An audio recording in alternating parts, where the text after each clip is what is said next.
ሙሐመድ እንግዲህ ጥያቄው የመጀመሪያውን ሰምተው ከሆነ በእስልምና ብዙ ነቢያቶች አሉ ብላችሁ ታምናላችሁ። ምንም እንኳን የነቢያቶቹ አስተምሮ ባይኖራችሁም ሙሐመድ የነገራችሁን እዛችሁ ከሌሎች ነቢያቶች የሚለይባቸው ነገሮች አሉ ብላችሁ ደግሞ ታምናላችሁ። ከሌሎች ነቢያቶች የሚለይባቸውን እስቲ አንድ 5-6 ንገረኝ። እነሱ ነቢዩ መሐመድ ሰለላሁ ዐለይሂ ወሰለም የተላኩት ለዚሁ ትውልድ ነው፣ ለመጨረሻው ትውልድ እና የመጨረሻው ነብይ ናቸው። ከመጨረሻ መሆን እኮ ያው የበላይ እኮ እንዲሆን አያደርገውም። ሁሉም በጊዜው ነብይ ስለነበር የበላይ አደረገው አላልኩም ያልኩ ለኛ ለመጨረሻው ትውልድ ነው የተፈጠሩት። አሁን ከኛ በፊት የነበሩት ለሌላው ትውልድ ነው የተፈጠሩት እኔ የተላኩት። ስለዚህ ልዩነት የላቸውም ማለት ነው፣ የዘመን ጉዳይ ብቻ ነው። አዎ እነዛም ለዛ ጊዜ ለተፈጠሩት ትውልድ እንደዚሁ ትምህርት አስተምረው አልፈዋል። ኦኬ ገባኝ። ስለዚህ ሁሉ የታይም ሲኬንስ ጉዳይ እንጂ መበላለጥ በታይም ታመጣኸው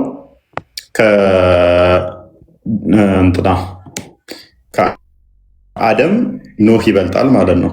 ከኖህ ደግሞ እንደዚህ እያለ ሲመጣ ሙሳ ይበልጣል ማለት ነው። ከሙሳ ደግሞ እያልክ ስትመጣ ኢሳ ይበልጣል። ከኢሳ ደግሞ መሐመድ ሊበልጥ ነው። በታይም መበላለጥ ካመጣ አይ የጊዜ ጉዳይ ነው ካልክ ደግሞ ከአደም ኢድሪስም ሆነ ኖህ የሚበልጥበት ምክንያት አይኖርም። ኢብራሂምም ከነሱ ሊበልጥ አይችልም። ሙሳም ሊበልጥ አይችልም። ኢሳም ሊበልጥ አይችልም። መሐመድም ሊበልጥ አይችልም።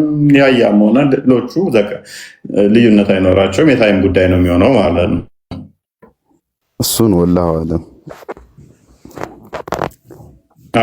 አላውቀውም፣ እንዲህ ልልህ አልችልም።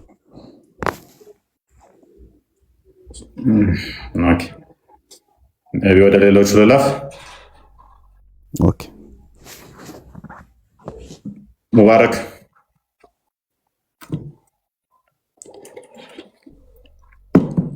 ሙባረክ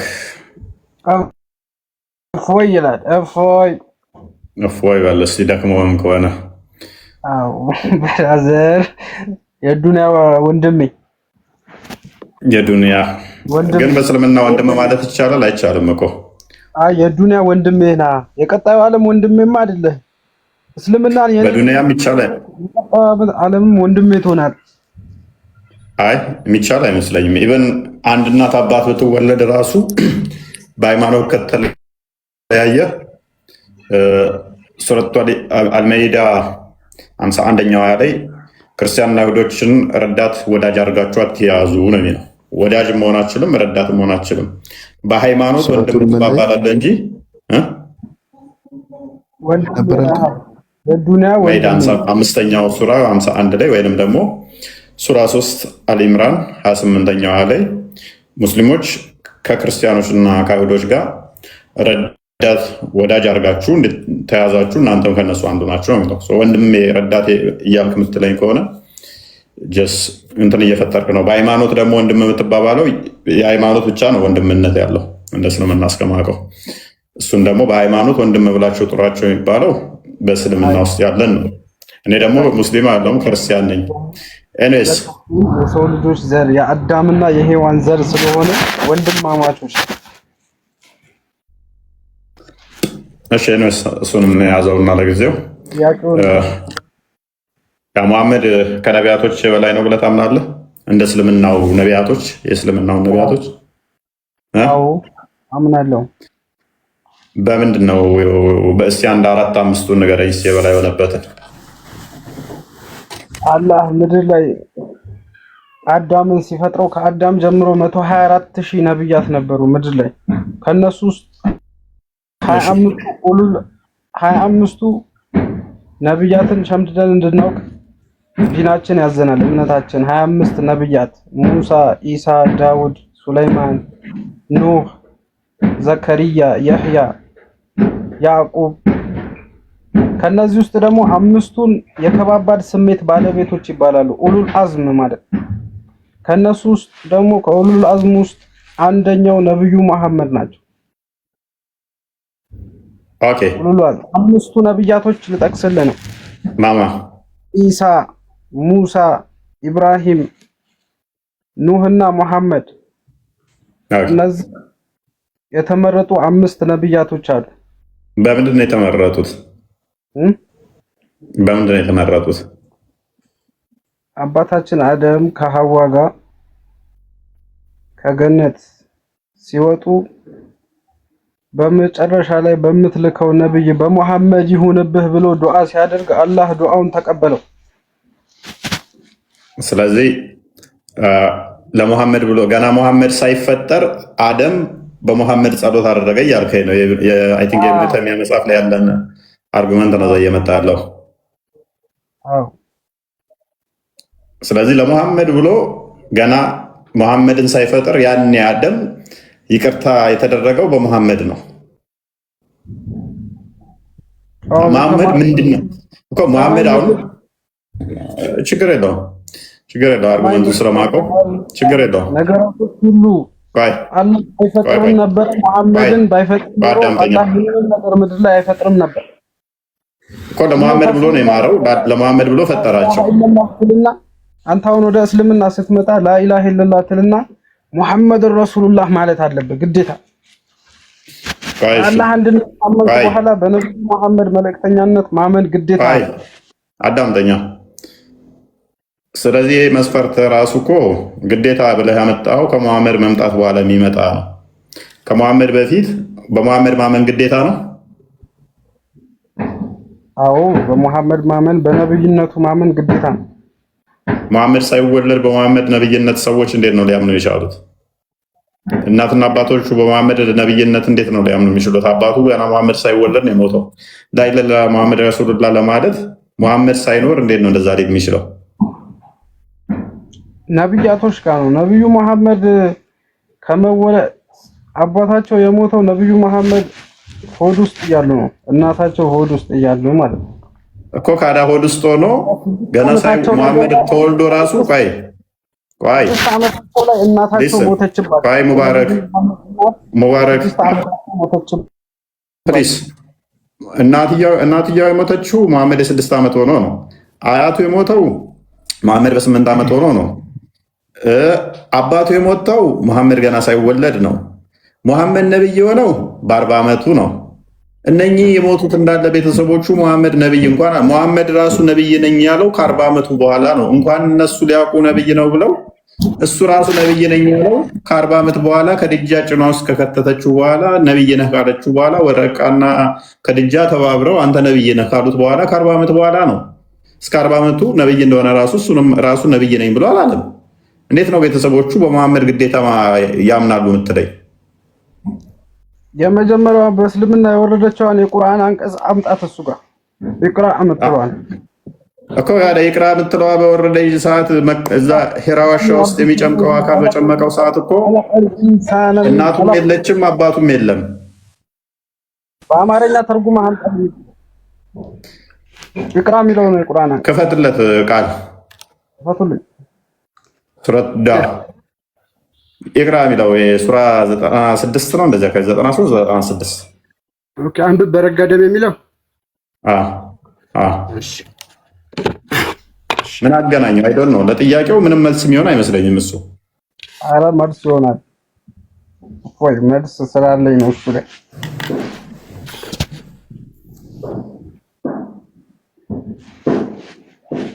ልናይ አይደለ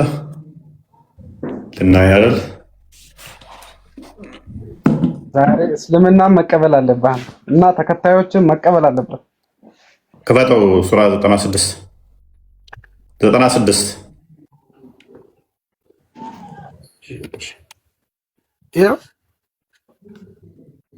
አንብብ። በዚህ ሁሉ በፈጠረው ጌታ ስም፣ ሰውን ከረጋ ደም በፈጠረው ጌታ ስም።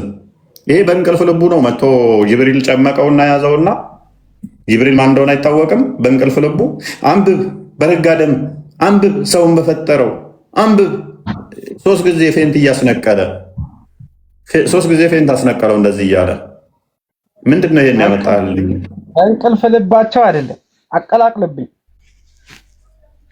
እና በምናቸው በእንቅልፍ ልባቸው አይደለም። ነብዩ መሐመድ ዋሻ ውስጥ ነበሩ።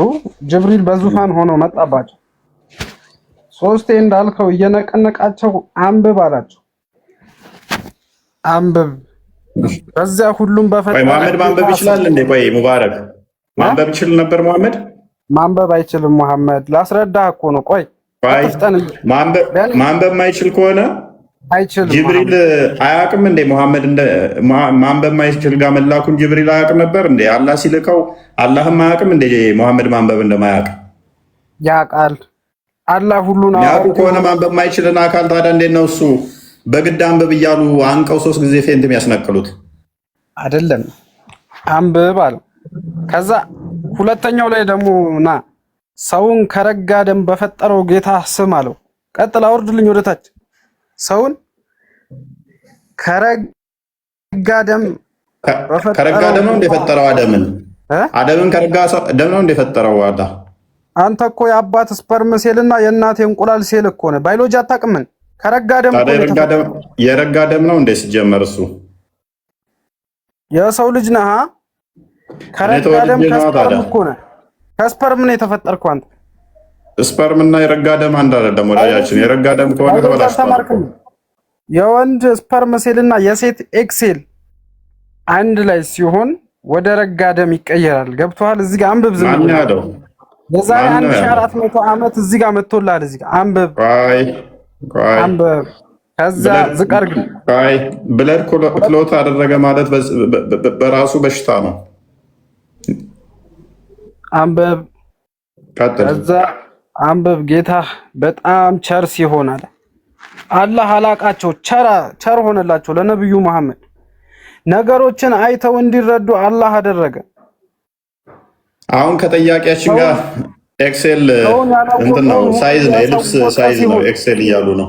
ኤኒዌይስ በደንብ እኔ ቆይ አሁን ያላወቀውን ሁሉ ያሳወቀ ሲሆን እኔን እየሰማኝ ካልሆነ ዝም ብለህ እያነበብክ ከሆነ ምንድን ነው ጥቅሙ? መድረኩን እየበጠበጥኩ ነው። እፎይ እኔ አሁን እዚህ ጋር ብዙ ታዳሚዎች ሚት አድርግ። በቃ ቆይ ሚት አድርግ፣ ሌሎች ይቀጥሉ። ምክንያቱም ከጥያቄ ጋር ከሆነ ምንም አልተገናኘንም። እኔ ጥያቄ ሌላ ነው። ሰውን ከምን ፈጠረው እንዴት ፈጠረው የኔ ጥያቄ አይደለም። ለጊዜው ተኤክሴልም ፈጠረው ኤክስኤክስም ፈጠረው ይሄን ነገር እያስረዳሁ ነው። የነብዩ መሐመድ ነብይነትን እያስረዳሁ። ቆይ እኔ መሐመድ ነብይ ነው ነብይ አይደለም ጥያቄ። ነብይ ነው ነብይ አይደለም ነው አይደለም ጥያቄ። እንዴት መገለጥ መጣለትም አይደለም የኔ ጥያቄ። ሌላ ነብያቶች እንዴት እንደላቀ እኮ እየነገርኩህ እኮ እሱን ከሆነ ደግሞ ከሌሎቹ ጋር ነው ኮምፔር አድርገህ የምታሳየኝ እንጂ ጅብሪል መጥቶ እየነቀነቀው ዋሻ ውስጥ አንብባለው ከሌሎቹ ነቢያቶች ጋር ምን አገናኘው? ካለ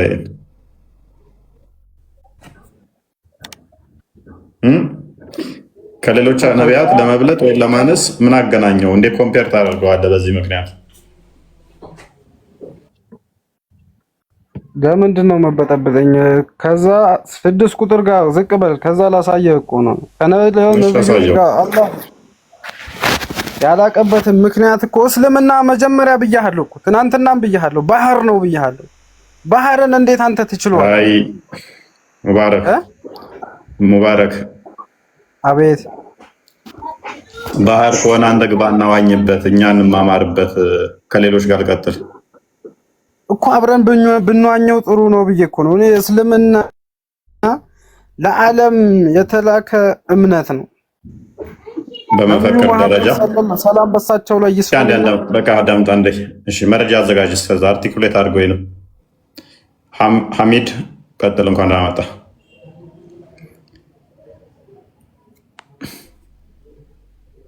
ሐሚድ ዩሱፍ እንኳን ደህና መጣችሁ። ሙስጠፋ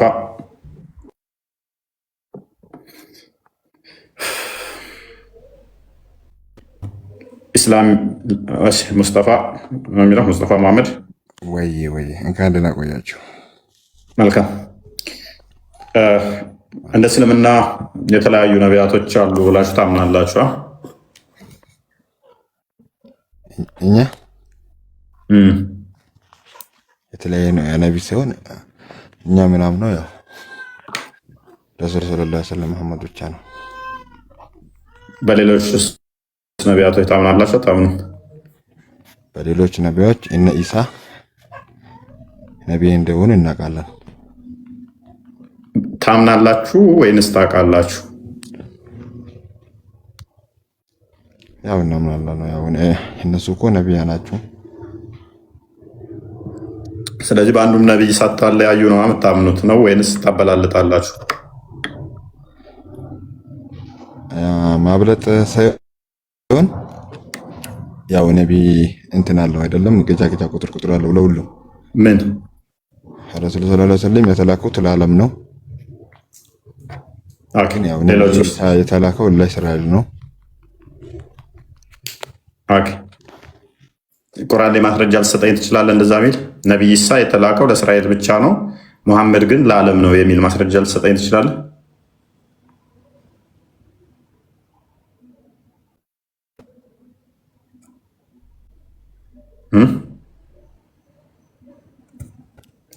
የተወረደኝ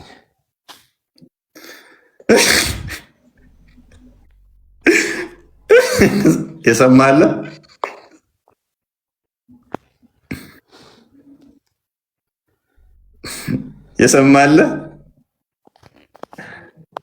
እኔም አልሰማሁትም። ምንድን ነው ያለው? ምስኪን ነበር። ተዋረድን። ወይኔ እፎ ያዋረደን ነው። እኔስ ያ የኔን አስገባኝ። ሙባረክ ተው በእናትህ ተዋረብሽ። ሙባረክ አረብሽ። የታርክ አንዱ ስጨርስ ነው ወደ አንዱ የምናልፈው። ሙስጠፋ ወይ የሰማኸው ስልክ ገብቶብኝ ነው። ይቅርታ።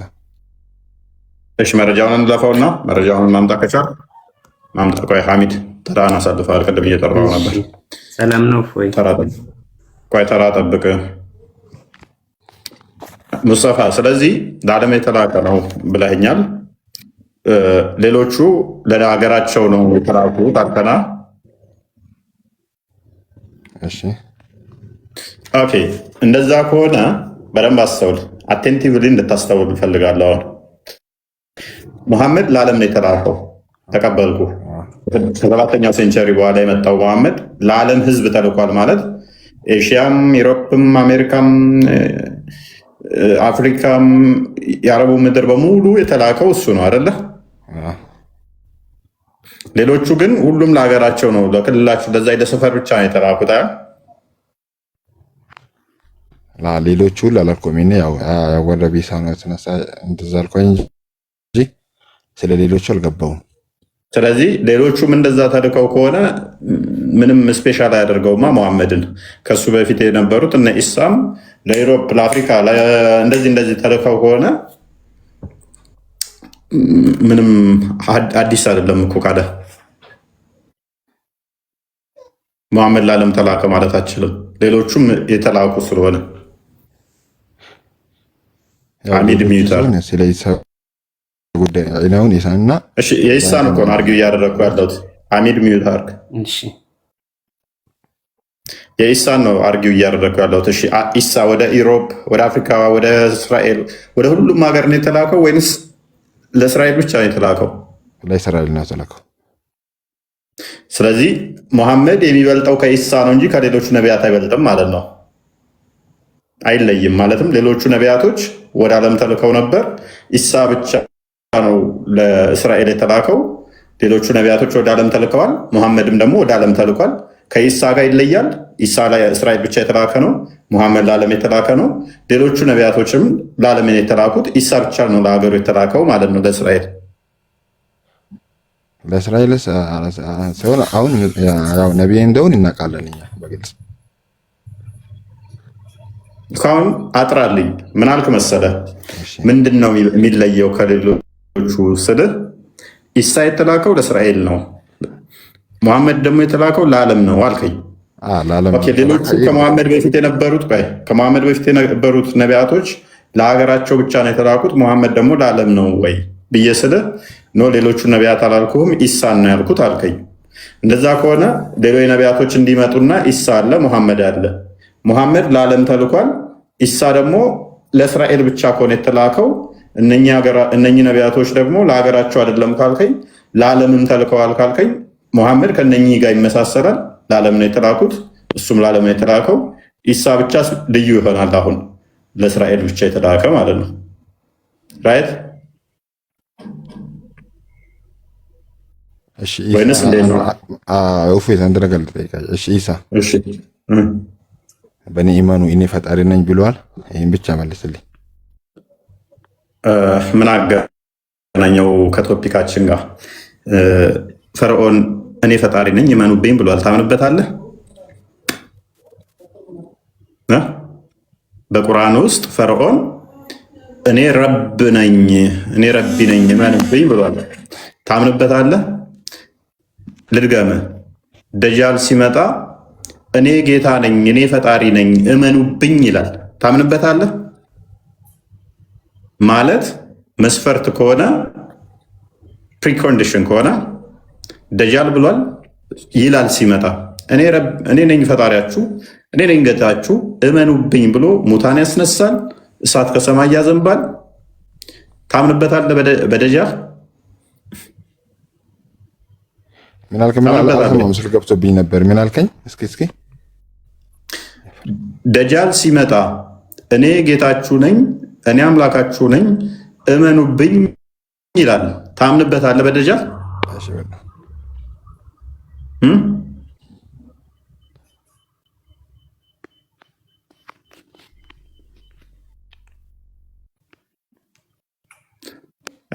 እሺ ሚዩት አድርግ። በቃ ደን ሚዩት አድርግ።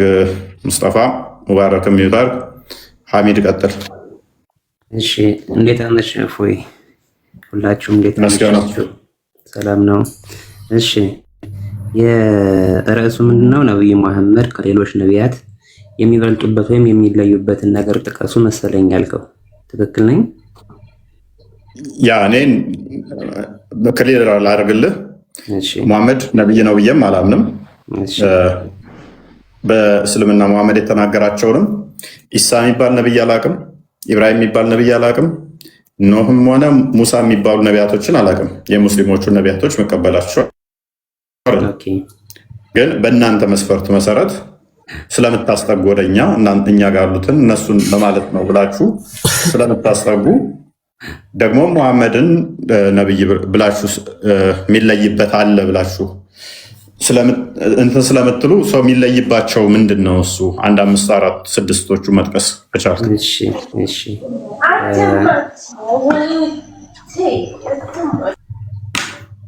ምድር ከተፈጠረ ጀምሮ እስከ ነብዩ መሐመድ እስከ መጨረሻው ነብይ አለይሂ ሰላቱ ወሰላም ጊዜ ድረስ ጌታችን አላህ ሱብሃነሁ ወተዓላ 124,000 አካባቢ የሚጠጉ ነቢያቶችን ልኳል። እነዚህ ነቢያቶችም ወንዶች ናቸው። የሴት ነቢይ አልተላከም ምድር ላይ ለጠቅላላ እውቀት። አንዳንዱ ነቢይ ለራሱ ለቤተሰቡ ብቻ የተላካለ፣ ለተወሰነች ቴሪቶሪ የተላካለ፣ ለአንድ ከተማ ለአንድ ሀገር የተላካለ። ከነቢዩ መሐመድ በፊትም ለዓለማት የተላኩ ነቢያቶችም አሉ። ነቢያቶች በሙሉ ከአላህ ሱብሃነሁ ወተዓላ መልእክት ይዘው ወደ ህዝቦች እንደተላኩ እናምናለን። ይሄ ጠቅላላ ስለ ነቢያቶች ሊኖረን የሚገባ አመለካከት ነው። ነቢዩ መሐመድ ከሌሎች ነቢያት የሚለዩባቸው ነገሮች በጣም ብዙ አሉ። ከእነሱ መካከል የተወሰኑትን ለመጥቀስ እሞክራለሁ። አሁን በፊት የነበሩ ነቢያቶች ህዝቦቻቸው ወንጀል ይሰራሉ፣ አመፅን ይፈጽማሉ። ለምሳሌ በነቢዩላህ ኑህ ጊዜ የነበሩ ህዝቦች እሳቸው ለ950 ዓመት አካባቢ የሚጠጋ ጊዜ ወደ እስልምና እንዲመጡ ጥሪ ያደረጉላቸው። ነገር ግን የሰለሙላቸው ሰዎች በጣም ጥቂት ነበሩ። መጨረሻ ላይም እሳቸው ዱዓ አድርገው እነዛን ህዝቦች አላህ እንዲያጠፋቸው ተማጠኑ። በሚማጸኑበት ጊዜም በውሃ ማዕበል አጠፋቸው፣ ፈጣሪ ማለት ነው። በሉጥ ጊዜ የነበሩ ሰዎች ለምሳሌ በጣም አስጸያፊ የሆነ ወንጀልን ይፈጽሙ ነበር፣ ግብረ ሰዶምን። በዚህ መጥፎ ስራቸው ምክንያት አላህ ሱብሃነሁ ወተዓላ ከምረገጥ ጠራርጎ አጠፋቸው። በሁድ ጊዜ የነበሩ ሰዎችን በነቢዩላህ ሁድ አለይሂ ሰላም ጊዜ የነበሩ ህዝቦችን ልክ እንደዚህ ወንጀልን በመስራታቸው ምክንያት ሙሉ ለሙሉ ከምረገጥ ጠፍተዋል። የነቢዩ መሐመድ አለይሂ ሰላቱ ወሰላም ኡመቶች ወይም ህዝቦች እኛ ማለት ነው፣ ለሳቸው ልቅና ሲባል ምንም አይነት ወንጀል ብንሰራ ምድር ላይ እስከ የውሙል ቂያማ ድረስ እንቆያለን። እስልምና አይጠፋም፣ ጨርሶ አይጠፋም። ይሄ ለሳቸው ብቻ የተሰጠ ልቅና ነው። አንድ ብለህ መቁጠር ትጀምራለህ። እዚህ ጋር ማስረጃ እኔ ከዚህ ጋር አሁን ቨርስ ጠቅሼ አንተ ጋር ለመከራከር አይደለም። እሱን አንተ በምትሄድበት መንገድ ሰርች ማድረግ ትችላለህ። እንደዛ ከሆነ ኖ አንተ በምትሄድበት መንገድ ማጣራት ትችላለህ። እኔ ከዚህ ጋር በፈቀደ መንገድ ዲፌንድ ለማድረግ ነው የገባው። ማፍረስ ትችላለህ። አንተ የራስህን ሪሰርች መውሰድ ትችላለህ። እኔ ልጥቀስና ከላይ ብሎ ውረድ፣ ግን ነጥቦችን ያዝልኝ። አይ አውርተህ ዝም ብለህ መውረድ አትችልማ። በመጀመሪያ እንደዛ ከሆነ ከመጀመሪያ ጀምሬ አፈርስብሃለሁ። እንደዛ ከሆነ ለምሳሌ ከነቢዩ መሐመድ ጊዜ በፊት የነበረው ነቢዩ ዒሳ ነው። በነቢዩ ዒሳና በእሳቸው መካከል የ600 ዓመት ጋፕ አለ። በዚህ የ600 ዓመት ጋፕ ውስጥ እስልምና ሙሉ ለሙሉ ምድር ላይ ጠፍቶ ነበር። እሳቸው እንደገና መጥተው ነው ያደሱት። ልክ አሁን ላይ አንዳንድ አላዋቂያን እስልምና የመሰረቱ ነቢዩ መሐመድ ናቸው ብለው እንደሚናገሩት ማለት ነው። ቆይ ሐሚድ፣ ጨዋታውን በጥሩ ሁኔታ አምጥተዋል። በኢሳና በመሐመድ መካከል ስንት ዓመት ጋፕ አለ? የ600 ዓመት ጋፕ አለ። ዓመተል ፈትራ ይባላል ይሄ በእስልምና። እስልምና ሙሉ ለሙሉ መካከላቸው 600 ዓመት አምልኮን ይከተሉ ነበር። ስለዚህ በ600 ዓመት ውስጥ እስልምና ጠፍቶ ነበር አለ። መቼ ነው የጠፋው? ነቢዩላህ ዒሳ ዓለይሂ ሰላም እዚህ ጋር በእናንተና በእኛ መካከል ልዩነት አለ። እኛ እሳቸውን የአላህ ነብይ ናቸው ብለን የምናውቀው አልጠየቅንም። ምንድነው ሊስን በመካከላቸው 600 ጋፕ አለ። በዚህ በ600 ዓመት ውስጥ እስልምና ጠፍቶ ነበር አልከኝ አይደለ? አዎ። መቼ ነው የጠፋው? በኢሳ ጊዜ ነው የጠፋው ወይንስ ኢሳ ወዲያው እንዳረገ? ነቢዩላህ ኢሳ ካረጉ በኋላ በእሳቸው ጊዜ የነበሩ ሰዎች ወደ 3 ነው የተከፈሉ። ወደ 3 አመለካከት ተከፍለዋል። እዚህ ጋር ከፊሎቹ ሰዎች ነቢዩላህ ዒሳን አምላክ ወይም የአምላክ ልጅ ነሷራ ወይም ክርስትና ማለት ነው። ይሄ አንደኛው ነው። ሁለተኛ ደግሞ የሁዲዎች ናቸው። በሰዓቱ የነበሩ የሁዲዎች ዒሳ ዓለይሂ ሰላምን ሰቅለናል ብለው ኢሳ ዓለይሂ ሰላምን ሰቅለናል ገድለናል ብለው የሚያምኑት እሳቸውን ከዝሙት የተወለዱ ወይም የዲቃላ ልጅ ብለው ነበር እንትን የሚወስዷቸው የሁዲዎች። ይህን ታምናለህ? እና እነሱ ሰቀል ናቸው አሉ። አንድ ሁለተኛው ደግሞ ጌታችን ተሰቀለ ከዛም ተነሳ፣ የእናንተ እምነት ማለት ነው። ሶስተኛው ደግሞ ሙስሊሞች ኢሳ ዓለይሂ ሰላም መጡ ምድር ላይ። እሳቸውን ሲከተሉ የነበሩ 12 ወጣቶች ነበሩ፣ ደቀ መዛሙርት ወይም በእኛ ሐዋርያት እንላቸዋለን። ከእነሱ መካከል አንደኛው ጀነት ቃል ተገብቶለት የእሳቸው ሙሉ ገጽታ ተላብሶ ፊዳ ሆነ ወይም መስቀል ላይ ተሰቀለ። እሳቸው ግን የ33 ዓመት ወጣት እያሉ ወደ ሁለተኛው ሰማይ አላህ ሱብሃነሁ ወተዓላ እንዲወጡ አደረጋቸው። ስለዚህ 3 አይነት አመለካከት ያለው ማህበረሰብ ተፈጠረ ማለት ነው። ስለዚህ እነኚህ መቼ ነው የጠፉት? እስልምናው መቼ ነው የጠፋው? ከዒሳ ዓለይሂ ሰላም በኋላ እስልምና እየተመናመነ ተከታዩ ማለት ነው። በጊዜ ሂደት እየተመናመነ መጣና ረሱል ዓለይሂ ሰላቱ ወሰላም ወደ መወለጃቸው አካባቢ የጣዖት እምነት ዓለም ላይ ተስፋፍቶ ነበር። ፐርሻዎች ሰዓትን ያመልኩ ነበር፣ መጁስ ይባላል ወይም ዞራስትራኒዝም የሚባለው እምነት ማለት ነው። የተለያየ አይነት ባዕድ አምልኮ ነበር ዓለም ላይ። አላህ ሱብሃነሁ ወተዓላ ነብዩ መሐመድን በማስገኘት እንደገና እስልምናን እንደ አዲስ እንዲያንሰራራ አደረገው። ስለዚህ ጀስ ወደ መጀመሪያው ሐሳብ ልምጣልህና ሐሳቤ ተናግሬ ልውረድ። እኔ ላውራ። እሺ አሁን ያወራኸው በሙሉ ተመችቶኛል፣ ተስማምቶኛል፣ ተቀብያለሁ። ሚት አድርግና አዳምጠኝ። እኔን ደግሞ ከስር ላላችሁም ምን አለን? ከ600 ዓመት እስከ መሐመድ በነበረበት ውስጥ እስልምና ጠፍቶ ነበር አለን። እናመሰግናለን። የለም እንላችሁም ለዚህ ነው። አንደኛ እስልምና ሰው ሁሉ ሲወለድ ነው። አዳምጪ። ደግሞ እንደ ሰይጣን ጥልቅ አትበይ መሀል ላይ። እኔ እሱ ሲያወራ እኮ ስህተት ሲያወራ እኮ እያዳመጥኩት ነው። ከአዳምጪ ስህተት ካልሆነ በቃ የምትስማሚ ከሆነ አዳምጪ። እሱን ምላሽ ልስጥበት። 3200 ሰው ቁጭ ብሎ እያዳመጠች ነው እዚህ ጋር። እኔ እሱ ሲያወራ እኮ ተስማምቶኛ አይደለም እሺ እያልኩ እያዳመጥኩት። የማዳመጥ ተማሪ ቅድሚያ ስነ ምግባር ተማሩና ነው ህዝቤ ስገቡ አርጊው ለማድረግ ተራችሁን ጠብቁ፣ ባለጌ አትሁኑ። ስለዚህ ምንም ብሎናል ሐሚድ በኢሳና በመሐመድ መካከል 600 ዓመት አለ። በዚህ መካከል ላይ እስልምና ጠፍቶ ነበር አለ። ማስረጃ ግን አንዲት ሊያመጣ አይችልም። አንደኛ አልጠይቀውም። ማልጠይቀው ምንድን ነው? ላስጨንቀው ስለማልፈልግ። አመጣለሁ ካለ በራሱ ጊዜ ከፍቶ ማሳየት ይችላል። አይደለም ከቁርአን ዳኢፍ አዲስ ማምጣት አይችልም። ሁለተኛ ሱራ 61 ቁጥር 14ን ክፈተልኝ ቃል ወደ 3 ቦታ ተከፍለዋል ብሎናል። 3 ቦታ ነው የተከፈሉት ብሎናል። ውሸት። እኔ ላሳየ። እናንተ ያመናችሁ ወይ የመርየም ልጅ ኢሳ ለሐዋርያቶቹ ወደ አላህ ረዳቴ ማን ነው እንዳለ ሐዋርያቶቹም እኛ የአላህ ረዳት ነን እንዳሉት የአላህ ረዳቶች ሆኑ። ከእስራኤል ልጆች አንደኛይቱ ጭፍራ አመነች፣ ሌላኛይቱ ጭፍራ ካደች። ስንት ጭፍራ ነው ያሉት? 2። ሐሚድ ግን ስንት ነው ያለን? 3። ከቁርአኑ ጋር የተጣላው ከኔ ጋር ሳይሆን አንደኛይቱ እሱ ምን አለ? 3 ቦታ ነው የተከፈሉት አለ። ቁርአኑ ምን ይላል? 2 ቦታ ነው። ያመነችው ደግሞ ጠፍታለች አለ ሐሚድ። ቁርአኑስ ምን ይላል? ዝቅ አድርግልኝ ትንሽ። እኛ የአላህ ረዳቶች እንዳሉ የአላህ ረዳቶች ሆኑ። ከእስራኤል ልጆች አንደኛይቱ ጭፍራ አመነች፣ ሌላኛይቱ ጭፍራ ካደች። እነዚያንም ያመኑትን በጠላቶቻቸው ላይ አበረታናቸው፣ አሸናፊም አደረግናቸው። ሐሚድ ደግሞ ምን አለ? ተመናምነው ጠፉ አለ። አሸናፊነታቸው መቼ ድረስ ነው ሲል ደግሞ ቁርአኑ እስከ የውመል ቂያማ ድረስ አሸናፊ ያደረግናቸው ነው የሚለው። በሌላ ቁርአን ክፍል ላይ ፈስረዋለን። ይሄንን ስንት ናቸው? 2። ሐሚድ ግን ስንት ናቸው አለን? 3። ሌላኛ ምን አለን? ሌላኛው ምንድን ነው ያለን? በዚህ በጠፉ ጊዜ ውስጥ ሙሐመድ መጥቶ እንደዚህ አድርጎ እንደዚህ ሆኖ አለን። ሙሐመድ ጠፋ ብሎ ተናግሯል ወይ? ሲንግል ኤቪደንስ ከአዲስ ላይ ከሰጠኝ ንጽጽር አቆማለሁ። ሲንግል ኤቪደንስ አይደለም ሳሂህ ዳኢፍ አዲስ የለም። አይደለም ከቁርአን ከሐዲስ ዳኢፍ የለም። ከኛ በፊት መጽሐፍ የተሰጣቸው ማናቸው ነው ያለው ሙሐመድ? አይሁዶችና ክርስቲያኖች።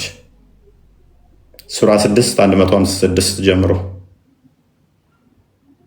ስንት ናቸው? 2 ጎሳ፣ 2 ጭፍሮች ናቸው። እነኚህም በመጽሐፉ እንዲፈርዱ የመጽሐፉ አካላት የተደረጉ የመጽሐፉ ባለቤቶች ማን ናቸው? አይሁድና ክርስቲያኖች።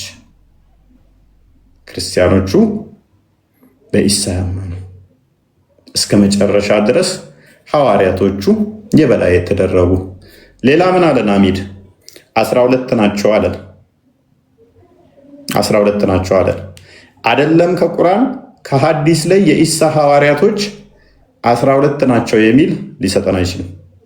ከቁርአን ላይ አይደለም ከሐዲስ ላይ 12 ናቸው የሚል ማስረጃ የለም።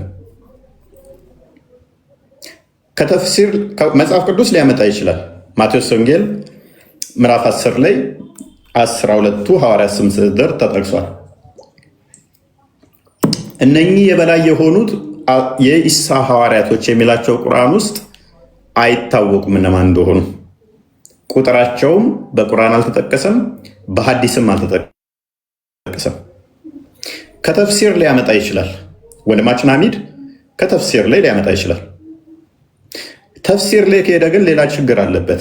ተፍሲር ላይ ስትሄዱ ለምሳሌ ኢማም አጠባሪ የኢሳ ሐዋርያቶች ስንት ናቸው ብላችሁ ስትጠይቁት የተለያየ ናሬሽን ያስቀምጥና ታላቁ ጠበሪ 310 አካባቢ የነበረው የአንዳንዶችን ዘገባ ዞ 24 ናቸው ይላል።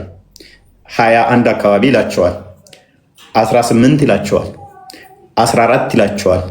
ዝብርቅርቁ የወጣ ነው። ኤግዛክት ነንበራቸው ስንት እንደሆኑ አይታወቅም ነው። ሌላኛው ሐሚድ የተሳሳተው ኢሳ ሰቀልን ባሉ አልሰቀልነውም ባሉ ሰቀልነው አይሁዶች አሉ፣ ክርስቲያኖች ተሰቀላሉ፣ እኛ ሙስሊሞች ደግሞ በጊዜው አልተሰቀለም አልን። በዚህ በ3 ተከፈሉ አለ። እንደዚህ የሚል አንድ የቁርአን ክፍል የለም። ሌላኛ የተሰቀለውን ሲያመጣ ከ12ቱ አንዱ የኢሳን መልክ ያዘና ተሰቀለ አለ። አይደለም ከቁርአን ከሐዲስ ላይ ዳኢፍ ሐዲስ አታመጣ። ከ12ቱ አንዱ ደቀ መዝሙር የኢሳን መልክ ይዞ እሱ ተሰቀለ የሚል አይደለም ከቁርአን ከሐዲስ ላይ የለም። ቻሌንጅ አደርጋለሁ አመጣለሁ ካልክ ታዲያ በኢሳ ቦታ ማን የተሰቀለው ለሚለው ሐሚድን ሊረዳው የሚችል አንድ ማስረጃ ማምጣት ይችላል። ከምን ላይ? ከተፍሲር ላይ። መሐመድ ከሞተ ከ600 ከ700 ዓመት በኋላ የመጡ ተፍሲሮች ሙፈሲሮች በኢሳ ቦታ የተሰቀለ ሐዋርያው ብለው የሚያስቀምጧቸው አሉ። ማን ነው የተሰቀለው? ከተፍሲር ከሄደ ደግሞ አሁንም ሐሚድ ቅድም ሐዋርያቶቹ ቁጥራቸው ስንት ነው ሲባል አንዳንዶቹ 14፣ አንዳንዶቹ 17፣ አንዳንዶቹ 18፣ አንዳንዶቹ 21፣ አንዳንዶቹ 24 እንዳሉት ሁሉ ማን የተሰቀለው ተብለው ሲጠየቁ እና ኢብን ከሲር ለምሳሌ አንዳንዶቹ ይሁዳን የተሰቀለው ይላሉ። አንዳንዶቹ ከሐዋርያው አንዱ ነው ይላሉ። አንዳንዶቹ ሰቃዮቹ ሲመጡ ቀድሞ የገባውን ሰውዬ ኢሳ መስሏቸው ሰቀሉት ይላሉ። ማን የተሰቀለው ሙፈሲሮቹን ካላችኋቸው ውጥንቅጡ የወጣ ስለሆነ ኤግዛክትሊ ከሌን የተሰቀለው የሚለውን መልስ የላቸውም ሙፈሲሮቹ። ቁርአኑ መልስ የለውም፣ ሐዲሱ መልስ የለውም። ሙፈሲሮቹ ጋር ከመጣን ደግሞ እርስ በርሱ የሚጋጭ ነው። አስመልጡኝ፣ እኔ ኢሳ ከመሰቀል መስቀል ላይ ከመወጣ እናንተ ከአንዳችሁ ተሰቀሉልኝና በገነት ጓደኛ እንሆናለን አላቸው። ከዛ አንደኛው በቃ በገነት አብሬ ከአንተ ጋር ከሆንኩ ልሰቀልልህ አለውና መልኩን ወሰደ። ከዛ እሱ ተሰቀለለት። ይሄ የነ ጠበሪ ተረት ተረት ነው። ሐዲስ ላይም ቁርአን ላይም የለም። ኢሳ ለራሱ ፈርቶ ሌሎችን ያሰቅላል ማለት ነው። ይሄንን ትሪክ የሚሰሩት አላህና ኢሳ ይሆናሉ ማለት ነው። አንደኛው ምንም ወንጀል ባልሰራው የአንተ ሃይማኖት ነው ተሰቀለ፣ ውሸት ተሰቀለ የሚለው የአንተ ሃይማኖት ነው። ከዛ ቁርአን ደግሞ ምን ይላል? በኢሳ ስቅለት ጉዳይ ላይ ግራ መጋባትን ላይ ናቸው ይላል። እኛ ምንም ግራ መጋባት ውስጥ አይደለንም። በአንድ ድምፅ ምን እንላለን? አዎ ተሰቅሏል ብለን እናምናለን።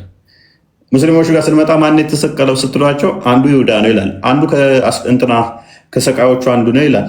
አንደኛው ሐዋርያቶቹ ይህን ያህል ናቸው ይላል። አንደኛው ይህን ያህል ናቸው ይላል። አንደኛው ጣራ ቀዶ ነው ያመለጠው ይላል። አንደኛው መስቀሉ ላይ ነው ያመለጣቸው ይላል። ውጥንቅጡ የወጣው እናንተ ጋር ነው። ስለዚህ ያነሳቸው አርጉመንቶች ያነሳቸው መልስ ብለህ ያመጣቸው ሬሌቫንት የሆኑ መረጃ አልባ ውሸት ናቸው። ምንም ተባበር አልችልም ማለት ነው። አሚድ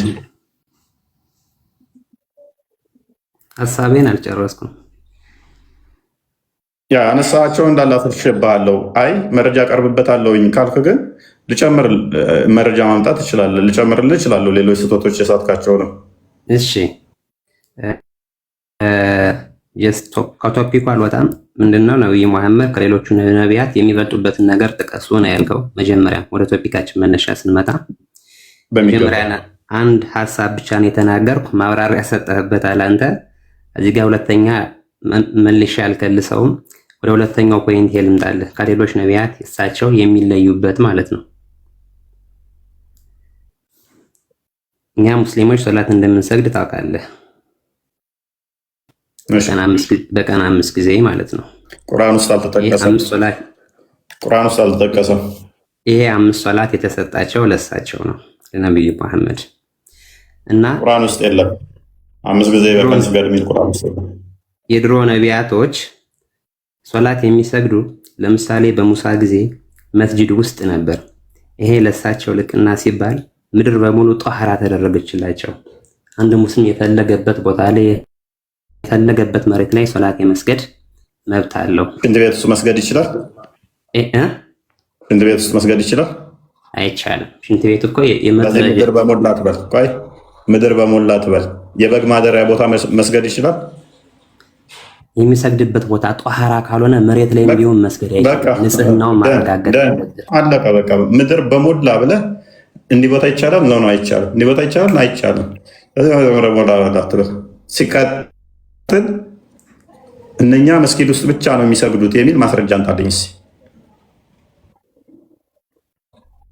እሺ አመሰግናለሁ ለሰጠኝ እድል።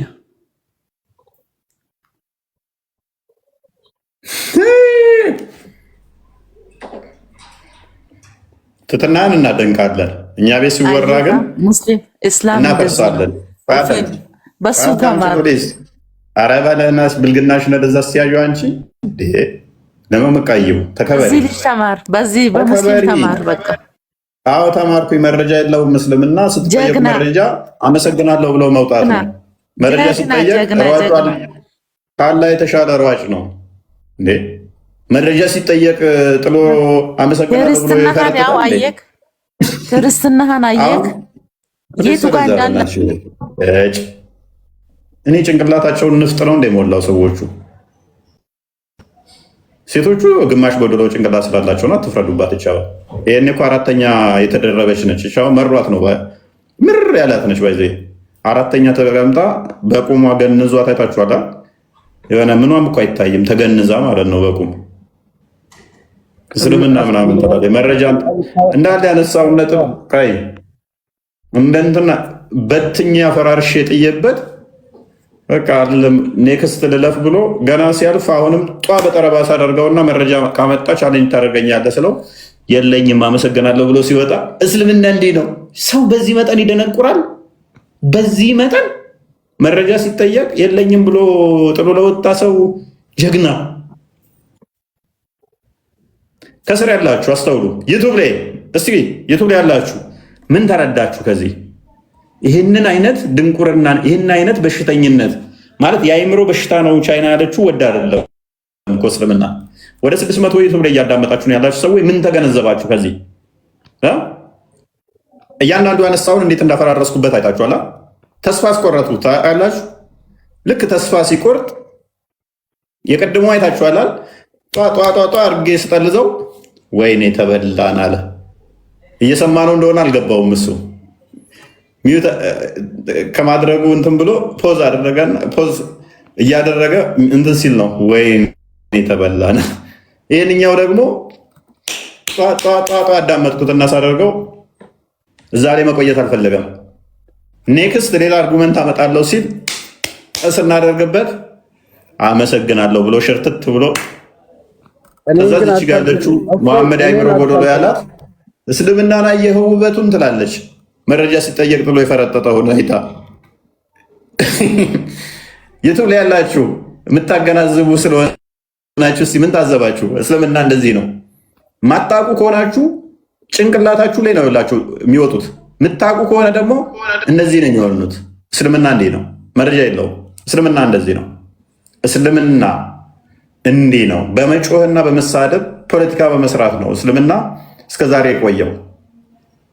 በማስፈራራት ሰዎችን እንትን በማድረግ በቃ እንዲከበሩ ነገር ያለ መረጃ።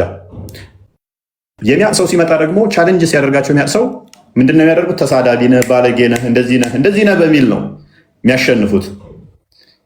የእስልምና አካሄድ ነው። ሁላችሁም ከእንደዚህ አይነት ማስተዋል ከጎደለው አካሄድ ራሳችሁን ጠብቁ። ወገኖቼ ሙስሊሞች ነቃ ደንገጥ በሉ። ቋይ ቆፍጠን በሉ። ፈዘዝ አትበሉ። ምንድን ነው እሱ?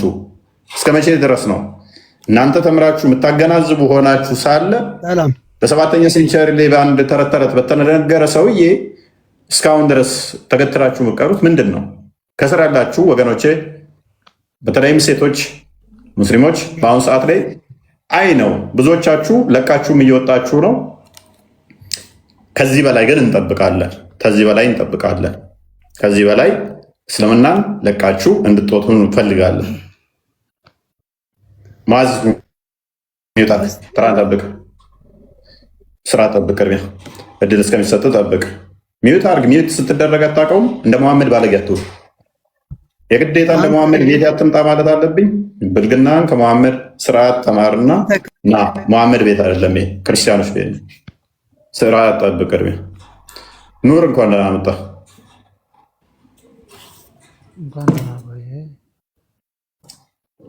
ተፈቀደልኝ። ይቅርታና እፎይ የጠየቀው ይሄንን ማስረጃ ነው። ልጁ የዋሸው እምነቱ ላይ የተጻፈውን ነገር ነው። ቡልጋል መርየም ላይ ታገኙታላችሁ። ምድር ሁሉ ለእኔ ለሰላት ለተፈቀደችልኝ ይላል። ግን ይለያቸዋል።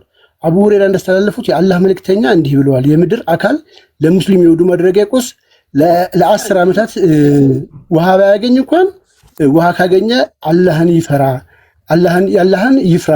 ውሃ ካገኘ ተጠባለ አካሉንም ያስነካው። በዛው ዘገባ ደግሞ ማለት ነው ኢብኑ ቆጣስ እንዲህ ብለው መስከረዋል። ዳር ቁጥሪ በበኩላቸው ሙርሰል እንደሆነ ጽፈዋል። ተርሚዚ ይህን ዘርፍ በማድረግ በተመሳሳይ ዘገባ አስፈረውታል። ከስር ሸርሁ ላይ ምን ብሎ ያስቀምጠዋል? ማይሰገድባቸው ቦታዎች አሉ። ሽንት ቤት አይሰገድም፣ መስቀል ያለበት ቦታ አይሰገድም ይላል። ምድር ሁሉ ካለ በኋላ ሽንት ቤትና መስቀል ያለበት ቦታ ግን መስገድ አይቻልም እና ደግሞ አፈሩ ጧሁራ ካልሆነ ንጹህ ካልሆነ መስገድ አይቻልም ብሎ ማብራሪያው ላይ ደግሞ የሸርሁ ላይ አስቀምጠውታል። እና ይህንን ማስረጃ ያምጣው። ምድር ሁሉ ስትል ሁሉም ቦታ እያልክ ነው። ይሄን ግን ሽንት ቤት አይሆንም ስትል ደግሞ ሽንት ቤት ደግሞ አስቀምጥ ማለት ነው። ምናልከን ሁሉም ቦታ እያልክ ነው።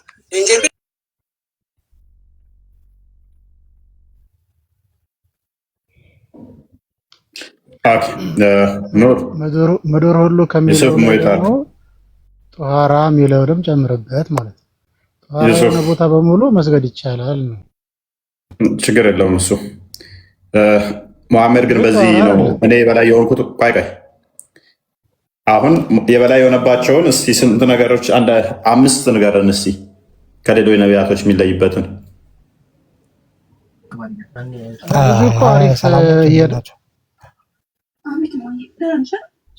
አብዲ ሚውተርክ ሰው እያወራ ነው። ጠጅ ቤት ወይንም ገጠር አይደለም ያለው፣ በሩቅ ማዶ የሆነ እንደማሰማ ቤቴ ሰላም ናችሁ ምናምን።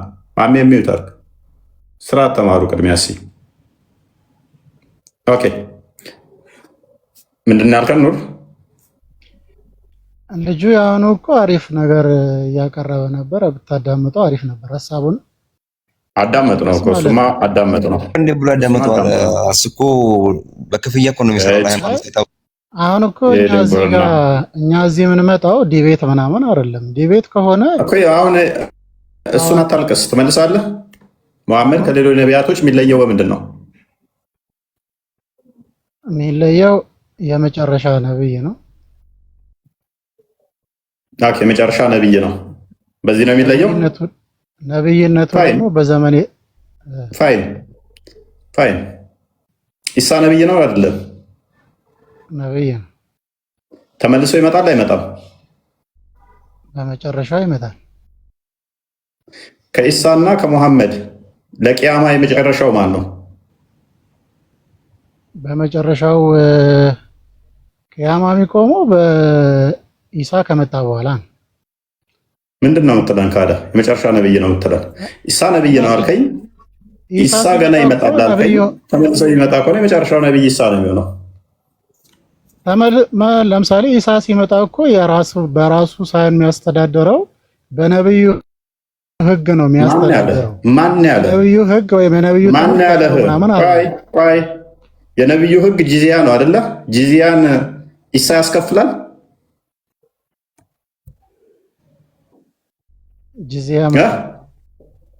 ጂዚያ ምንድን ነው? ወደ ሰዎችን የሃይማኖት ግብር ሙሐመድ የወጣው ጂዚያ ህግ ሙሐመድ ኢሳ ይተገብራል ወይንስ ጂዚያን ያስወግደዋል ኢሳ ሲመጣ? እሱን እኔ እርግጠኛ አይደለሁም። ማለቀው ታዲያ በምን ህግ ነው ያስተዳድራል የምትለኝ? የሙሐመድ ህግ ጂዚያ ማስከፈል ነው።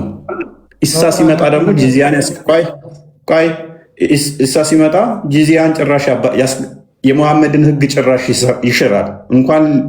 እንኳን ሊተገብረው ይሽረዋል።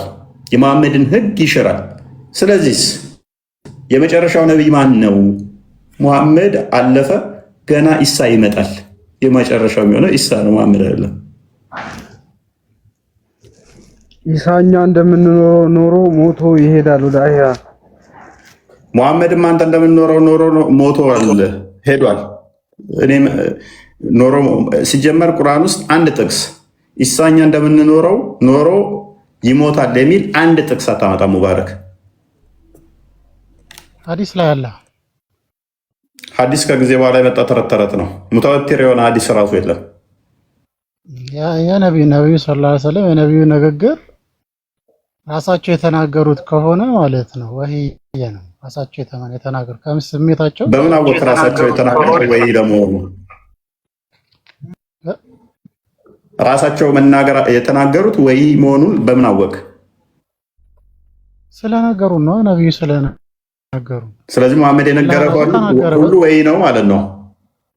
አላህም ተመሰከረላቸው በስሜታቸው እንደማያወሩ ከራሳቸው እንደማያወሩ አላህም መሰከረ። ስለዚህ ከስሜት ማወራ ከሆነ ከራሱ ማወራ ከሆነ መሐመድ ወይ መገለጥ ነው እያንዳንዱ መሐመድ ያወራው ኖ። ለምሳሌ ለማስተማር አሁን ነብዩ ሰለላሁ ዐለይሂ ወሰለም ሰውም ናቸው ነብይም ናቸው። ሰውም ናቸው ነብይም ናቸው። ሌሎቹስ ዝንጀሮም ናቸው ነብይም ናቸው ወይስ ምን ለማለት ፈልገህ ነው? ነብዩ መሐመድ ሰውም ናቸው ነብይም ናቸው ስትል አይደለም። አሁን ሁሉም ያወራው ነገር ወህይ ነው ወይ ስትለኝ እኮ አንተ ነህ ያልከው፣ እኔ አይደለሁም ያልኩት። ከራሳቸው አንዳች አይናገሩም ብለህ ያልከው አንተ ነህ፣ እኔ አይደለሁም። ለማስተማር ለምሳሌ ሃይማኖታዊ ሲያወሩ ሃይማኖታዊ ትምህርትን ሲያስተምሩ ከራሳቸው ስሜት አይደለም ነው ስለዚህ መሐመድ በሐዲስ ውስጥ ያወራቸው ሃይማኖታዊ ያልሆኑ ነገሮች አሉ ማለት ነው። ሐዲስ እኮ ሲባል አሁን ሐዲስን መረዳት ያለብህ ማለት ነው። እሺ ፎር ሴክ ኦፍ አርጉመንት ያስተማሩት ሰዎች የጻፉት ደግሞ አለ። ተስማማው። ሲጀመር ቁርአንንም ሰዎች ነው የጻፉት፣ ሌሎች አካላት የጻፉ የለም። ተስማማው በአንተ። ስለዚህ መሐመድ የተናገረው ለማስተማር ከሆነ ወህይ ነው አይደለ? አዎ። ስለዚህ ያ ወህይ ደግሞ ከአላህ የሆነ ነው አይደለ? በአላህ ትእዛዝ በነብዩ ንግግር ነው። በአላህ ትእዛዝ በነብዩ ንግግር ማለት ምን ማለት ነው?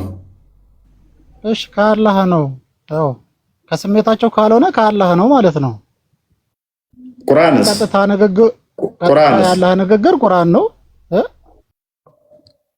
ስለዚህ ሙሐመድ የአላህን ንግግር ያጣመመበታል እያልከኝ ነው። ቀጥታ ቁርአንን አስቀመጠና ሐዲስ ላይ ሲሆን ግን የአላህን ንግግር አጣመመው እያልከኝ ነው። ነው አላልኩም። ካልሆነ ምን እያልከኝ ነው? ካዳ ቀጥታ ንግግሩ ሲሆን ቁርአን ነው፣ ሐዲስ ከሆነ ደግሞ የአላህ ትእዛዝ ነው፣ ንግግሩ ግን የአላህ ነው የሙሐመድ ነው እያልከኝ ነው። ስለዚህ ሐዲስ ላይ ሲሆን ሙሐመድ የአላህን ትእዛዝ ንግግር አጣሞ ያስቀመጠበታል። ካልተረዳኝ ላስረዳ። ለምሳሌ ሐዲስ ረዳ እየሞከርኩ ነው። እሺ ሐዲስ የነብዩ ቀጥታ የነብዩ ንግግር ያለበት አለ። ሰዎች ሰማን ወይም አየን ብለው የጻፉት አሉ። ብዙሃኑ ደግሞ ትምህርቱን ወይም የነብዩን ንግግር ወይም የነብዩን አስተምሮት ለማጣመም ሆን ብሎ የተጻፈም አለ።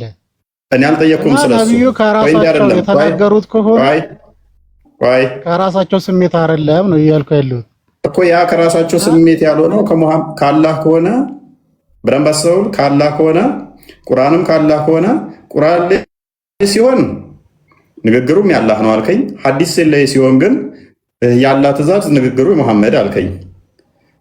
ሙሐመድ ልክ አላህ እንደተናገረው እንደሆነ ደግሞ መልሰህ ምን አልከኝ? ከራሱ አንዳች አይናገርም አልከኝ። መልሰህ ደግሞ ንግግሩ የሙሐመድ ነው ትለኛለህ። ስለዚህ እንደዛ ከሆነ ንግግሩ ከአላህ ጋር ካልተመሳሰለ ሐዲሱ፣ ስለዚህ ሙሐመድ ከራሱ የአላህን ንግግር አጣሞ የተናገረበት አለ ወይ? ወይንስ ኤግዛክትሊ አላህ እንደተናገረው ነው የተናገረው? ኤግዛክትሊ አላህ እንደተናገረው ከተናገረ ደግሞ ቁርአንና ሐዲስ ልዩነት የላቸውም እያልኩ ነው። ሐዲሶች የተጻፉበትን እኮ ነው የነገርኩህ። ሐዲሶች በተለያየ አይነት ነው። ለምሳሌ ሰዎች ለማደናገር ራሱ የሚጽፏቸው ሐዲሶች አሉ። እኔ አልጠየቅኩም ስለሱ፣ የኔ ጥያቄ አይደለም። እኔ ስለ ሙሐመድ ትክክለኛ ሐዲስ ነው እያወራ ያለሁት፣ ስለ ትክክለኞቹ ሐዲስ። ነብዩ በትክክል ከነብዩ ለምሳሌ ነብዩ ሲናገሩ ሰማው ተብሎ የተጻፈ ሐዲስ ከሆነ ወይም ቀጥታ ራሳቸው የተናገሩት ሐዲስ ከሆነ ከራሳቸው ስሜት አይደለም የሳቸው። ስለዚህ ከራሳቸው ስሜት ካልሆነ ወይ ነው ብለኸኛል። ወይ ከሆነ ደግሞ ቁርአን ውስጥ ያላካተተው ወይ ያላለ ሙሐመድ አላህ ነግሮት ወይ ሆኖ ቁርአን ውስጥ ያልተካተተ አለ። ከነብዩ ከስሜት ውጭ ነበሩ ነው። ለምሳሌ አስተምሮታቸው ቀጥታ ራሳቸው ያስተማሩት ሐዲስ ከሆነ ትክክለኛ ነው። ምንም ጥርጥር ምንድን ነው የለውም። የምታወራው? በእናትህ በቃ ለምሳሌ አሁን በቃ ሚፈርክ ምንድን ነው የሚያወራው? ዲንና ሪዲ እንኳን ደህና መጣችሁ። ሰላም ብያለሁ። እፎይ አስገባኝ ናችሁ። ምናልባት ኑር ጥያቄው ስላልገባህ ነው ግራ ትንሽ የተጋባኸው። እፎይ ያለህ ምንድን ነው መሰለህ ቁርአን ወሂ ከሆነ ኦኬ ለመሐመድ የተሰጠው መገለጥ ከሆነ ከቁርአን ውጪ የሆነ መገለጥ አለ ወይ? ሐዲስም መገለጥ ከሆነ ቁርአንም መገለጥ ከሆነ ሐዲስም ቁርአን ነው ወይ ነው በተዘዋዋሪ እያለህ ያለው እሱ ነው። ትንሽ ግራ የገባህ አንተ ስለ ሰሂህና ዳኢፍ ሐዲስ የሚጠይቅህ መስሎ ነው ትንሽ ሌላ መልስም ትመልሰው። ግን ሐዲስም ግን መገለጥ ከሆነ ቁርአን መሆን የለበትም ወይ ታዲያ? እንደዛ ከሆነ ካልሆነ ደግሞ ምንድን ነው የሚለያቸው ታዲያ ቁርአንና ሐዲስን? ሁለቱም ያላህ መገለጥ ከሆኑ እሱ ነው።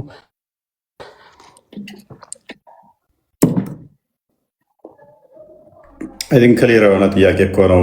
ገብቶታል። ግን ጥያቄውን አድሬስ ለማድረግ መልስ ሌሎችም ሊኖራቸው አይችልም። በእርግጥ ሐዲስ የቁርአን ማብራሪያ ነው። ሐዲስ ማለት የቁርአን ማብራሪያ ነው።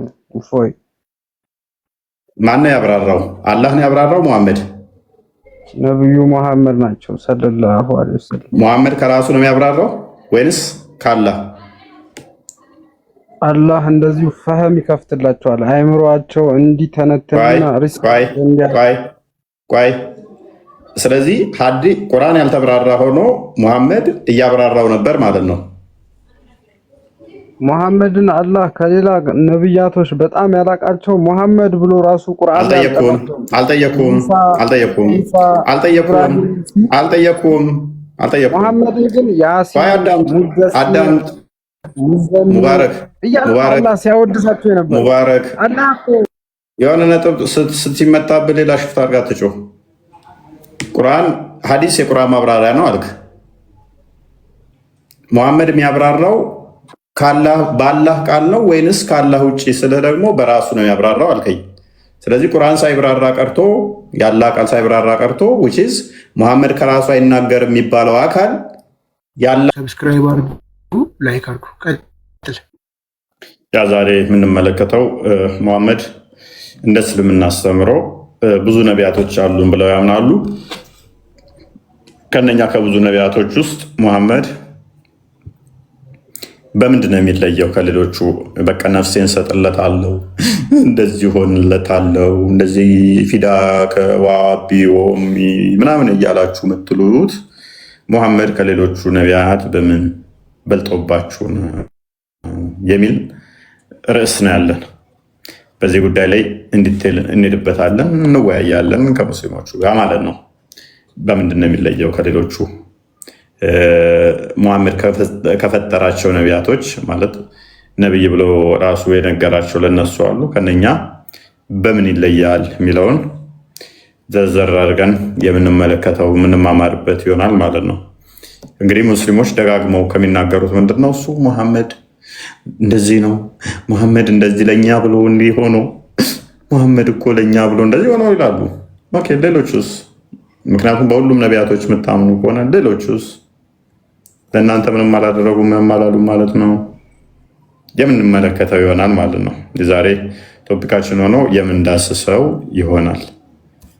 ወይንስ ለሙሐመድ ብቻ ነው ይሄ መስፈርት የሚሰራው? እናየዋለን።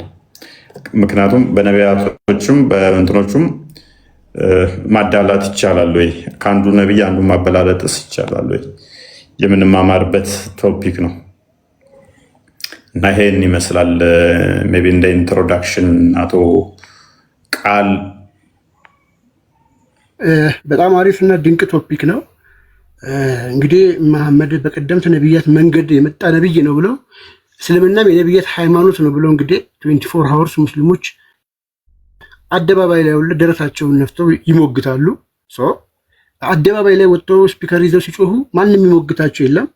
ይህንን እስኪ እኛ ፊት መጥተው ዛሬ ከኛ ጋር በሰላም እዛ አደባባይ ላይ ወጥተው በድርጅት በተቋም ደረጃ ትልልቅ ኡስታዞች ሳይቀር ሄደው እስልምና የነቢያት ሃይማኖት ነው የሚለው ስብከታቸው እውነት ዛሬ እኛ ፊት መጥተው በዚህ ርዕስ ላይ መሐመድ በነቢያት መንገድ የመጣ እንደ ሌሎቹ አይነት ነቢይ መሆኑ ፕሩቭ ማድረግ ይችላሉ፣ በማስረጃ ገብቶ ማረጋገጥ ይችላሉ የሚለውን የምንማማርበት ነው።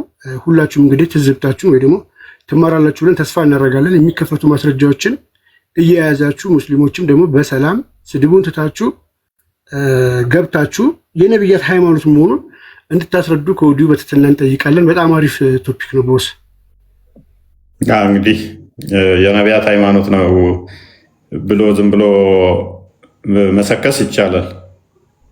እንደዛ ብሎ ማውራት ሊቻል ይችል ይሆናል። ሆኖ መገኘትና ነው ብሎ ማመን ይለያያሉ። እንደዛ ብለው ማመን ይችላሉ ሙስሊሞች። ነው ማለት ግን አይደለም። የነቢያት ሃይማኖት ነው እስልምና ማለት ግን አይደለም። ለምን ስላልሆነ የነቢያት ሃይማኖት ለመሆን መስፈርቶች አሉት። ምክንያቱም ነቢያቶች እንዴት ነው ከየት ነው የወጡት የሚታወቅ ስለሆነ ማለት ነው። ሙሐመድ ከየት ነው የወጣው እንዴት ነው የወጣው የሚታወቅ ስለሆነ መስፈርታቸው የተለያየ ስለሆነ ማለት ነው። የሚገናኙም አይደሉም። በእርግጥ ሙስሊሞቹ ይህንን የሚሉበት መንገድ ይታወቃል። አማራጭ ስለሌላቸው ነው። አማራጭ ስለሌላቸው የሐሰት አስተምሮት ውስጥ ስላሉ ያንን ሐሰት አስተምሮ ለማስቀጠል ያላቸው አማራጭ እስልምና የነቢያት አስተምሮ ነው፣ የነቢያት እምነት ነው ብለው መሰከስ ነው። ምንም የማያውቁትን የዋሃዮችን እንደዛ ብለው የመሸወድ ክህነት አላቸው። ማለትም ሙዳቸው ነው። የሚያውቁ ፊት ግን ያንን ከሆነ ይወያዩታል ማለት ነው። እንወያይበታለን። እኛ እስልምና የነቢያት ሃይማኖት ነው ብለን አናምንም። ሙሐመድም እንደዛ ነው እንዲህ ነው እንደዛ ነው የሚለውን የምንቀበለው ነገር አይደለም። ማንቀበልበት ደግሞ መረጃም ስለሌለው ነው። ፕላስ ደግሞ ከነቢያቱ ጋር የተለየ አስተምሮ ዞ ስለመጣ ነው። ከነቢያት ጋር ማይስማማ የተለየ አስተምሮ ስላለው ማለት ነው። ነቢያቶች ያስተማሩት አለ ከሙሐመድ በፊት። ሙሐመድ ደግሞ ስለ ነቢያቶቹ ያስተማረው ከነቢያቶቹ ጋር የሚጋጭና የሚለያየ ነው። ከነቢያቶቹ ጋር የሚጋጭ ከሆነ ደግሞ አብዲ ስልጣን እንደሚተር ከነቢያቶቹ ጋር የሚጋጭ ከሆነ ትንሽ አብሮ ማሄድ የሚጋጭ ማይስማማ ከሆነ የነቢያት አስተምሮ ነው የሚለውን እኛ እንድንቀበል አንሆንም ማለት ነው። ነቢያት ነው ከነቢያት አንዱ ነው ብለን መሐመድን ለመቀበል ነሰሰርሊ ከነቢያቱ ጋር ከሙሴ ጋር ሆነ ከኢሳያስ ጋር ከሌሎችም ነቢያት ጋር ተመሳሳይ የሆነ አስተምሮ ሲኖረው ነው። አስተምሮቱ ግን ከነሱ ጋር ማይስማማ የተለየ ከሆነ ጀስት ልክ ደምሳሽን አሁን ነብይ ነኝ አምላክ ልኮኛል ቢልም እንዳልተቀበል ነው ወይንም ደግሞ እንደማንቀበለው ሁሉ ወይንም ጆሴፍ ስሚዝን ነብይ ነኝ ብሎ ተራራ ላይ ሲወርድ እኔ ነብይ ነኝ ይኸው መጽሐፍም ይዤ መጥቻለሁ ሲለን ኖ ጆሴፍ ስሚዝ አንተ ነብይ አይደለህም ብለን እንደማንቀበለው ሁሉ ወይንም እንዳልተቀበልነው ሁሉ ሙሐመድንም መጽሐፍ ይኸው ተሰጥቶኛል አምላክ ነግሮኛል በጅብሪል አማካኝነት ነብይ ነኝ ሲል ማንቀበልበት ምክንያት ከነቢያቱ ከአንዱ አስተምሮ ጋር ወይንም ደግሞ ከነቢያቶቹ ከሌሎች ቀደምት አስተምሮ ጋር ኮምፕሊትሊ የሚጋጭ ወይንም ደግሞ የተለያየ አስተምሮ እዞ ስለመጣ ነው። ምንም እንኳን ነቢያቶቹ እኔ ያስተማርኩትን ተረጋጋቆይ እኔ ያስተማርኩትን እኔ ሰበኩትን አይነት አስተምረዋል ቢልም እንደዛ እንዳልሆነ ማስረጃዎች ስላሉ ማለት ነው። ደምሳሽ ልክ አሁን እንደሚለው ደምሳሽ እኔ የነቢያት አስተምሮን ይዤ ነው የመጣሁት ይላል። ነቢያቶች ስለ እኔ ተናግረዋል ይላል። ሁሉም ኢሳም ስለ እኔ ተናግሯል፣ ሙሐመድም ስለ እኔ ተናግሯል። በመጽሐፍ ቅዱስ ውስጥ ተጠቅሻለሁ፣ በቁርአን ውስጥ ተጠቅሻለሁ። ስለ እኔ መጽሐፍ ቅዱስም ቁርአንም ትንቢት ተናግሮ ነበር፣ ግን አጥፍተውት ነው ይላል። ደምሳሽ ማለት ነው። ስቲል እንዲህ ቢለም ይህን ክሌሙን አንቀበልም፣ ውሸት ስለሆነ። ሙሐመድም ተመሳሳይ ነው። ሙሐመድን የሚቀበል ጭንቅላት ያላቸው ደምሳሽም የማይቀበሉበት ምክንያት የለም። ምክንያቱም ደምሳሽም እኔ የጥቁሮች የመጨረሻ ነቢይ እኔ ነኝ ይላል። ሙሐመድ ደግሞ እኔ ነኝ የመጨረሻው የህዝቦች የዓለም ነቢይ ብሏል። ልዩነታቸው ምንድነው? እሱ ሙሐመድ አረብ ለመላኩ ነው፣ ለአረብ የተላከ ነቢይ ነኝ ብሏል።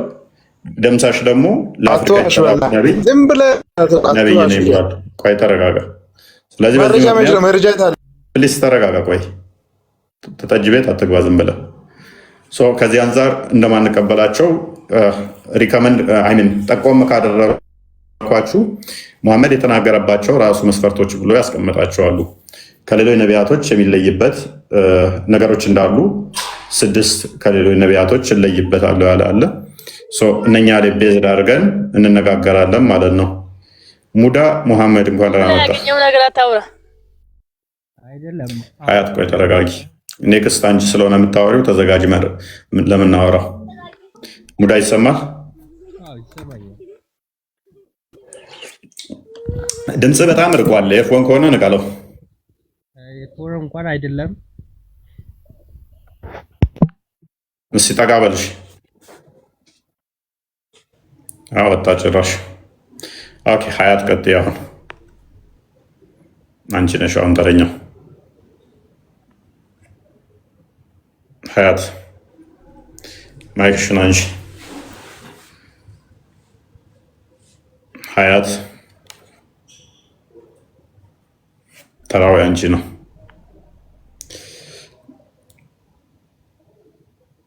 ሀያት ኦኬ እሺ፣ ጣልቃ እንዳትገቢ፣ ሌሎች ሳይወሩ እድልሽ አልፏል። አብዱ እንኳን ደህና መጣ። አብዱ ሱልጣን መልካም ይሰማል? ይሰማል። እንኳን ደህና መጣ ብያለሁ። ይሰማል። ቤቢ ጥያቄውን ለመድገም ያህል ዛሬ ምንማማርበት እንደ እስልምና አስተምሮ ብዙ ነቢያቶች ተልከዋል ብላችሁ ታምናላችሁ አይደለ? ኦኬ። ሙሐመድ ከሌሎቹ ነቢያቶች እንደ እስልምና አስተምሮ የሚለይበት ምንድን ነው እሱ?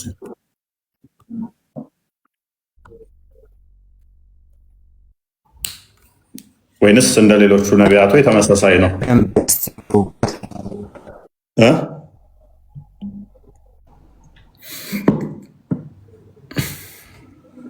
ምን አልከኝ?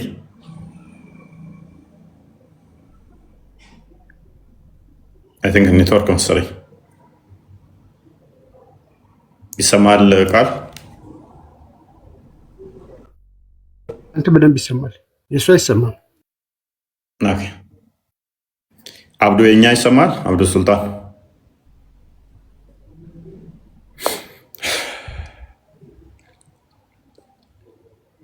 ኦኬ። ኢምራን እንኳን ደህና መጣ። እንኳን ደህና ቆያችሁ። መልካም ሜቢ ለእንትና እኛ እንደ እስልምና የምናውቀው ነቢያችን ሙሐመድ ካቲሙል አንቢያ ካቲሙል ሩሱል ነው፣ የመጨረሻው ነብይ ነው። እናንተ ጅሎች ምን አባታችሁ ትሰራላችሁ? ሙስሊሞች እዚህ ስትጠየቁ የመጨረሻው ነብይ ነው። የነብዩን ሱና ከስር ኦኬ። ስለዚህ ከሌሎቹ ነቢያት የሚለይበት ምንድን ነው? እሱ አሁን መጀመሪያ ሲመጣ ራሱ ተልኮ ይዞ የሆነ ተልኮ ይዞ ነው ከአምላክ የመጣው ከአላህ ማለት ነው። ተልኮ ደግሞ እነሱም ለበቃ ወይም ለአካባቢ ወይም ለሰፈር እንደዛ ነው የመጡት። ነቢይ ሙሐመድ ደግሞ ለሁሉም ለዓለም ላይ ያለው ሁላ ተልክ ያለው ብሎ በቁርአን ነው የተናገረው። ይሄ ቁርአን ገባ። እነሱ ለዓለም አልተላኩም፣ እሱ ለእኔ ብቻ ነው ለዓለም የተላኩት ብሏል። አንድ ሰው እነሱ የተላኩት ወደ ሰፈር ወይም ወደ ጎሳ ምናምን እንደዛ ነው የተላኩት። ገባ። ሙሐመድ ደግሞ መልካም ሙሐመድስ ለአረቦች አይደለም እንዴ የተላከው? አረ ለአረብ አይደለም፣ ለዓለም ሁሉ ነው። ጥቁር አላለም፣ ቀይ አላለም። ከአረብኛ ውጪ ሙሐመድ በአማርኛ አስተምሯል? በአማርኛ ሳይሆን አሁን ቁርአን ሲመጣ በአረብኛ ነው የመጣው፣ እንደ መጽሐፍ ቅዱስ ማለት ነው። መጽሐፍ ቅዱስ ሲመጣ በምን ነው የመጣው? ቆይ እስኪ በአማርኛ መጣ እንዴ? ስለዚህ እንደ መጽሐፍ ቅዱስ ለዓለም የተላከው እንዴት ነው? ከሌሎች ለዓለም እንዴት ተላከ ትለናለህ? ካደ አሁን እኔ ይሄን ነገር እንዴት ብዬ ላስረዳ? ቆይ ደስ እንዳለ ከአረብኛ ውጭ መሐመድ ካላስተማረ በአረብኛ ለአረቦች ከሆነ የተላከው እንዴት ነው? እሱ ኢምራን ተው አንተ ኢምራን ይሄ ደግሞ ጠቃት ባለሰ በአረብኛ ለአረቦች ከሆነ የተላከው በእንግሊዝኛ ካላስተማረ በሌላ ቋንቋ እንግሊዝኛም ይተረጎማል እኮ ይሄ ቋንቋ ነው። ቋንቋ ችግር የለውም። ቋንቋ ይተረጎማል። ጎበዝ። አንድ ጥቅስ ብቻ ከቁርአንም ሆነ ከሐዲስ በሌላ ቋንቋ ተርጉም ቁርአን የሚል አለ? ቁርአን እንደዛ የሚል አለ? ያው በሌላም አለ። የለም። ማስረጃ አለ። ቁርአን ላይ አለ። ሐዲስ ላይ የለም። እንኳን ቁርአን ላይ አለ። እኛ የላክነው ለዓለም ሙሉ ነው የሚለው ቦታ አለ። ከኔ አረብኛ አልችልም። ለምሳሌ እሺ፣ አማርኛው ቁርአን አማርኛው ትርጉም የቁርአኑ ቁርአን ተብሎ ይጠራል? ቁርአን ነው፣ ሌላ ስም የለውም። በአማርኛም ቁርአን ያ ፍጡር ያልሆነ ነው ተብሎ ይጠራል ቁርአኑ? ቁርአን ያላህ ቃል ኦኬ፣ አማርኛው ትርጉም ያላህ ቃል ነው ተብሎ ይባላል? ቁርአን ነው ያላህ ቃል ነው ተብሎ ይባላል? አዎ እንደዛማ ይባላል። እርግጠኛ ነህ? እሱማ ያላህ ቃል እንደሆነ ሁሉም ሰው ያውቃል። ይሄ የተቀመጠ ነገር ነው። በቁርአን ላይም አለ፣ በሐዲስ ላይም አለ ይሄ። ስለዚህ አማርኛው ትርጉም ያላህ ቃል ነው ቁርአን ነው ተብሎ ይባላል? ያላህ ቃል ነው ቁርአን ነው ይባላል። አዎ ያላህ ቃል ደግሞ ፍጡር አይደለም አይደለ? ፍጡር አይደለም። ስለዚህ አማርኛውም ፍጡር አይደለም፣ ኦሮምኛውም ፍጡር አይደለም፣ እንግሊዘኛውም ትርጉሙ ፍጡር አይደለም፣ አረብኛውም ፍጡር አይደለም። ልዩነት የላቸውም ማለት ነው። አማርኛውም እንግሊዘኛውም ኦሮምኛውም አረብኛውም ይሄ ቋንቋ ነው። መልካም። ታዲያ ቋንቋ ጉዳይ ከሆነ ልዩነት ከሌለው ለምንድን ነው በአረብኛ መሸመድደው? ለምን በአማርኛ አሸመድደው? በአማርኛ ሳይሆን የወረደው በአረብኛ ነው። አይ ልዩነት የለውም አይደለ? ሁሉም ፍጡር አማርኛው ፍጡር ካልሆነ አረብኛው ፍጡር ካልሆነ ሲወርድ በዛ ስለወረደ ነው። አይ ታዲያ ለምንድን ነው አዛን በአማርኛ ማትሉት? ሰላት በአማርኛ ለምን ማትሉት? ለምንድን ነው ቁርአንን በአማርኛ ማቀሩት? ማይዘይ ከእስልምና ወጣሃል። ሽርክ ነው የፈጠርከው። ትርጉሙ እንኳን ፍጡር ያልሆነ ያላህ ቃል ተብሎ ሊጠራ ይቅርና ቁርአን ተብሎ አይጠራም።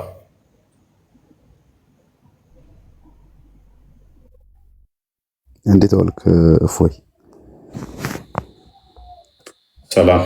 ማንኛውም የሚቀድመው